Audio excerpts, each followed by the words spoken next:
بسم الله الرحمن الرحیم. ګرانو زده کوونکو، خدای دې وکړي چې جوړ و روغ اوسئ.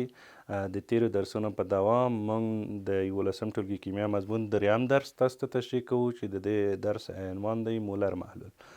په تیر درسونو کې موږ مول فریکشن ویلي وو او د محلول غلظت مو ویلی وه. یو ډول غلظت چې موږ محاسبه کوو هغه مولر غلظت دی. یعنی موږ مولر محلول هم ویلی شو کوم کله چې موږ مولر محلول جوړوو، یعنی یو مول په یو لیتر کې. دلته ویلی شو چې د مولر محلول غلظت معلومول.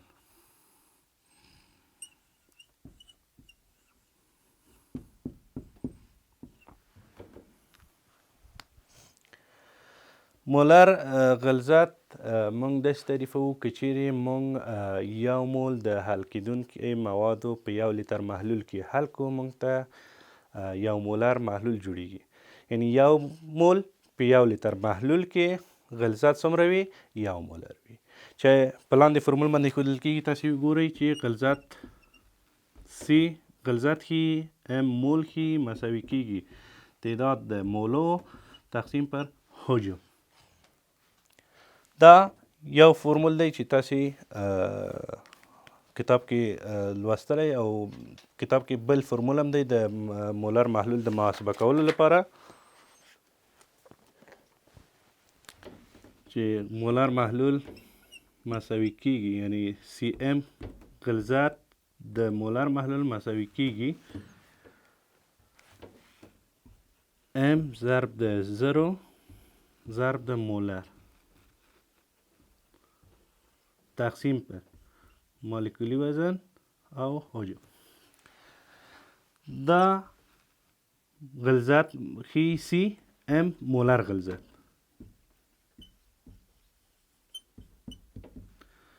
ام د حل کیدونکي موادو کتله ښیي، زر ثابت دی او مولر هم. ام مولکولي کتله ده. د څه شي مولکولي کتله؟ کوم مقدار مواد چې موږ محلول یې غواړو جوړ کړو، او وی هم حجم دی. که چیرې یو مول منحله مواد په یو لیتر محلول کې حل شي، هغه غلظت څه دی؟ مولر دی. موږ کولی شو د دې فرمول څخه هم په ګټې اخیستنې سره مولر غلظت محاسبه کړو. په دې فرمول کې به زه یو سوال تاسو ته مثال کار وکړم. د یو محلول مولریتي غلظت پیدا کړئ چې په 200 ملي لیتر محلول کې 120 ګرامه د ګوګړو تیزاب له حل کېدو څخه لاسته راغلی وي. ښه،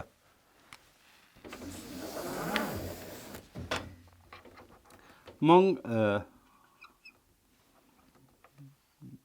مقدار د موادو چې موږ ته راکړل شوی وه څومره و؟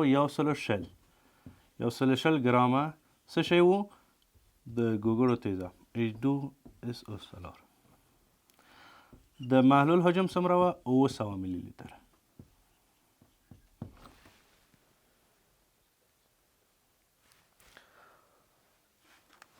دلته موږ غلظت د مولر نه لرو او غواړو چې د دغه فرمول په اساس یې محاسبه کړو.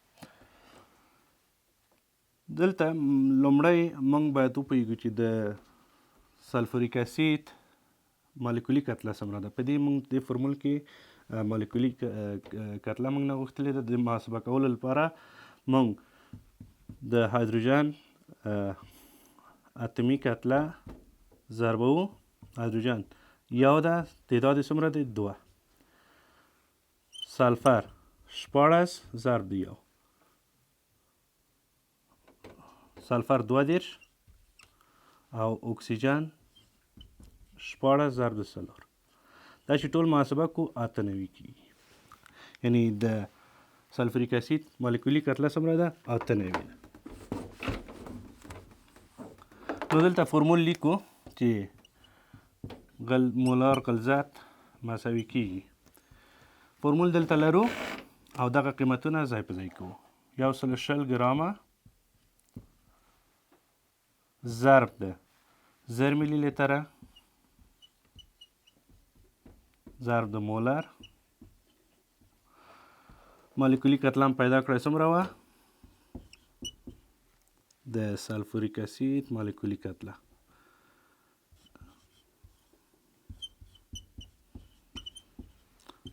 اته نوي دلته لیکو 98 ضرب د 900 ملي لیتره.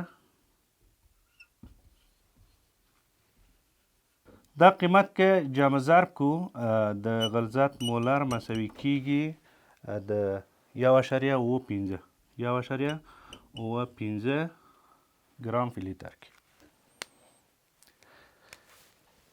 یعنی ګرام فی لیتر نشو ویلی ورته، یعنی سی ام مساوي کیږي 1.15 مولره.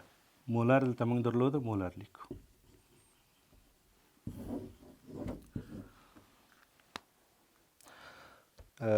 که چیرې 420 ګرامه په اندازه فاسفوریک اسید په 4 لیتره محلول کې شتون ولري، د نوموړي محلول مولري غلظت پیدا کړئ.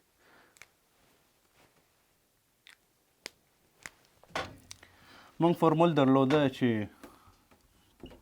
مولري غلظت مساوي کیږي ام ضرب د 1000 یا 0 ضرب د مولر تقسیم پر مولکولی وزن ضرب د حجم. نو موږ په سوال باندې پوه شو چې موږ ته ویلي وو 420 ګرامه فاسفوریک اسید، 420 ګرامه فاسفوریک اسید ضرب د 0 ضرب د مولر تقسیم پر د فاسفوریک اسید مالیکولي کتله هم 98 ده. 98 ضرب د 4 لیتره چې 4000 ملي لیتره کی. کله چې دغه ضرب کو تقسیم کو د غلظت مولر مساوي کیږي د 1.08 مولر. دا یوه لاره د دې سوال د حل کولو لپاره. بله لاره هم لرو موږ چې هغه اول کې فرمول لیکلی وه چې مولر غلظت مساوي کیږي د n پر وي. n تعداد د مولونو ښیي او وي حجم په لیتر. موږ ته ویلي چې 420 ګرامه فاسفوریک اسید په 4 لیتره محلول کې حل شوي. د دې غلظت څومره دی محاسبه یې کړي. لومړی دغه 420 ګرامه موږ په مول بدلوو چې څو موله کیږي. n مساوي کیږي د دا فرمول دی د مولونو د تعداد پیدا کولو لپاره چې دلته موږ لیکو m مقدار د مادې چې راکړل شوي 420 تقسیم پر 98. د مولونو تعداد مساوي کیږي 4.28 یعنی n مساوي کیږي 2.48. n مو پیدا کړو. اوس په دغه فرمول کې موږ غواړو چې دغه قیمتونه وضع کړو. یعنی مولر غلظت مساوي کیږي د n تعداد څومره دی 4.28 تقسیم پر 4 لیتره. دا چې تقسیم کو 1.08 قیمت راځي. یعنی غلظت مساوي کیږي د 0.18. دا طریقه او دا طریقه دواړه چې هر یوه باندې تاسې ښه پوه شوئ، هغه زده کړئ. دوه طریقې مو د مولر غلظت معلومولو لپاره وکارولې.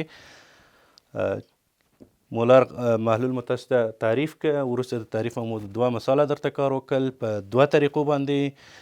یوه طریقه یې تاسې کولی شئ چې د تناسب له لارې هم وکاروئ. بل مثال به کار کوم تاسو ته. په دې مثال کې تاسې یادداشت هم کولی شئ. که چیرې موږ 80 ګرامه کلسیم هایدروکساید په 4 لیتره محلول کې حل کو، نو مولر غلظت به څومره وي؟ مولر غلظت یې نامعلوم دی.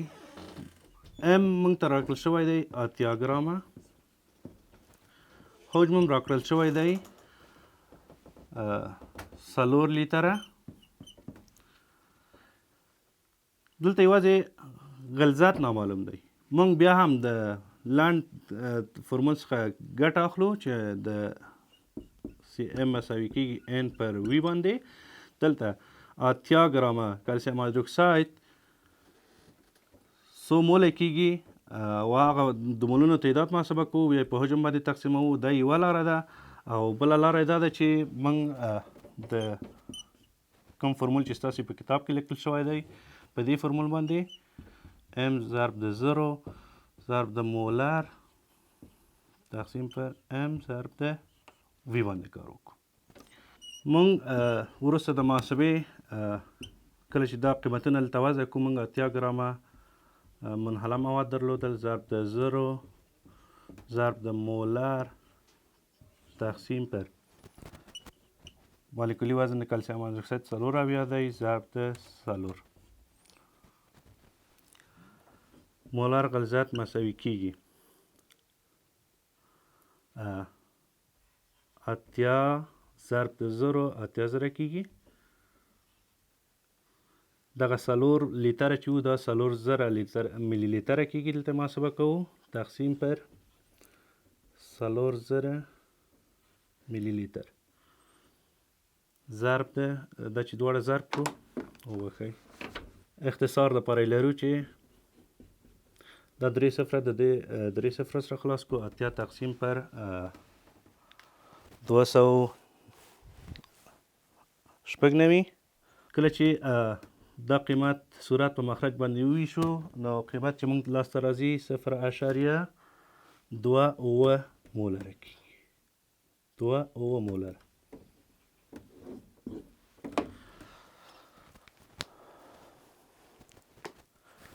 مثالونه مې تاسو ته کار وکړل، مولر محلول مو تعریف کړ تاسو ته. خدای دې وکړي چې څه مو ځینې زده کړي وي د تاسو د ملتیا په هیله. نو دا و زموږ نننی درس. ستاسو د روغتیا او سوکالۍ په هیله. د الله په امان.